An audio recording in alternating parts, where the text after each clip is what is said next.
चॅनलमध्ये मी युवराज खाडे आपल्या सर्व शेतकऱ्यांचे सहर्ष स्वागत करीत आहे. तर शेतकरी मित्र, सध्या आपणास एक थोडे भयानक अशी ढगाचे वातावरण राहणार आहे आणि ह्याच्यापासून शेतकऱ्याचे खूप नुकसान होण्याची दाट शक्यता आहे.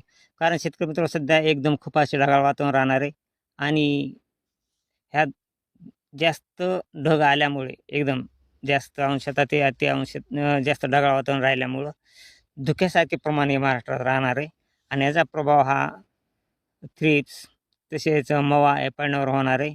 आणि हे वातावरण जवळजवळ सध्या तरी शेतकरी मित्र 6 फेब्रुवारीपर्यंत याचा अंदाज आहे. एकदम ढगाळ वातावरण राहणार आहे आणि 2 तारखेला दिल्ली या ठिकाणी पावसाची शक्यता आहे. तसेच विदर्भ साईडला देखील काही भागामध्ये पाऊस पडू शकतो. तसेच सध्या तरी पावसाचे प्रमाण कमी झाले आहे 2 तारखेला विदर्भ साईडच्या. तसेच शेतकरी मित्र, 3 तारखेला देखील वातावरण एकदम खूप ढगाळ राहणार आहे. असे वाटेल की आपणास एकदम पाऊस येतो काय. आणि हे वातावरण जवळजवळ शेतकरी मित्र सध्या तरी 6 तारखेपर्यंत एकदम ढगाळ वातावरण दाखवत आहे आणि 7 तारखेपासून थोडे ढगाळ वातावरण कमी होणार आहे आणि 7 पासून 12 तारखेपर्यंत एकदम अंशतः ढगाळ वातावरण राहणार आहे. तसेच परंतु 6 तारखेपर्यंत खूप जास्त ढगाळ वातावरण राहणार आहे 6 फेब्रुवारीपर्यंत शेतकरी मित्र.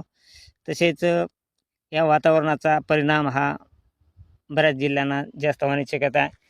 आंबा पीक असेल, टरबूज असेल, तसेच फळबागा असतील इतर, त्यांना हा मव्याचा अटॅक येऊ शकतो आणि याच्यापासून जी आपली फळधारणा होणार आहे त्यामुळे फळधारणेवर याचा परिणाम होणार आहे. त्यासाठी शेतकरी मित्रांना खूप काळजी घेऊन फवारणी करावं लागणार आहे. तरी शेतकरी मित्र, सध्या तरी हा 13 तारखेपर्यंतचा हवामान अंदाज आहे. 13 फेब्रुवारी 2026 पर्यंतचा हवामान अंदाज आहे.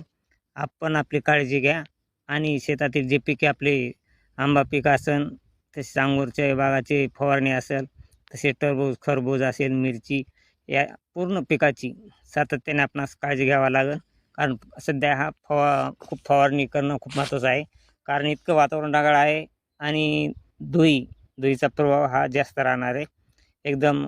त्याच्यामुळं महाराष्ट्रात एकदम सध्या तरी एकदम ढगाळ असे वातावरणाची परिस्थिती असल्यामुळे शेतकऱ्यासाठी खूप खर्चिक असा हा 6 फेब्रुवारीपर्यंत शेतकऱ्यासाठी खूप खर्चिक असे राहणार आहे. त्यामुळे शेतकऱ्यांनी थोडी काळजीने आणि आपली पीक वाचवण्याची सध्या लगबग करा.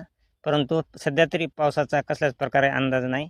आपणास जर पावसाचा अंदाज दिसला तर आपणास लगेच आपण ताबडतोब आपल्या व्हिडिओद्वारे आपणास लगेच कळू. परंतु त्यासाठी आपल्या व्हिडिओवर आपणास अपडेट राहावं लागेल. तरी शेतकरी अशी रोजची रोज ताजी अपडेट पाहण्यासाठी आपल्या चॅनलला सबस्क्राईब, लाईक करा. जय हिंद, जय महाराष्ट्र, जय जवान, जय किसान.